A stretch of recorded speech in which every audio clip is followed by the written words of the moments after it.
It's the all-important leg 2 of the Western Conference Finals. FC Dallas returns home to face the Portland Timbers. What's it going to take for FC Dallas to advance in another crucial home matchup? And what is Portland bringing to Frisco that we didn't see in leg 1? We'll discuss it next in Keys to the Match, driven by Toyota.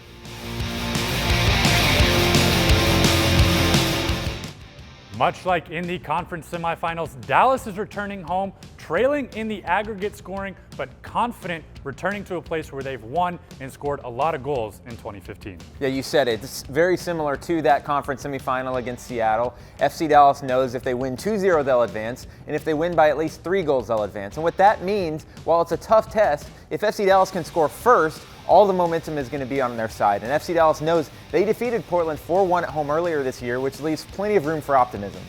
Set pieces have been the story of the 2015 playoffs so far for Dallas, with Clint Dempsey and Walker Zimmerman scoring late goals in the first round from set pieces. And again, last week in the first leg against Portland, corners were key as the Timbers got 2 goals.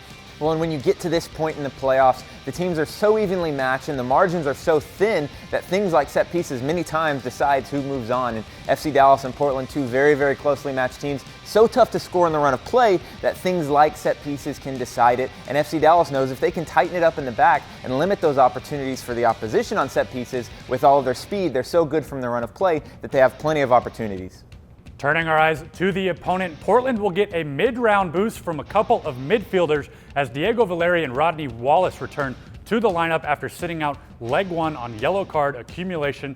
Daniel, how do those two change the formation for the Timbers? Well, it's going to be fascinating to see how they integrate those two back in the lineup. The 4-4-2 for Portland seemed to work so well against FC Dallas. Rodney Wallace's replacement, Dairon Asprilla, of course, scored that great goal. Now, moving Diego Valeri back into the lineup could see the Timbers move back to a 4-3-3 formation, which would clog up the middle against a guy like Mauro Diaz, but it could open the wings for Fabian Castillo and Michael Barrios. It's something you're going to want to watch as the lineups come out on Sunday.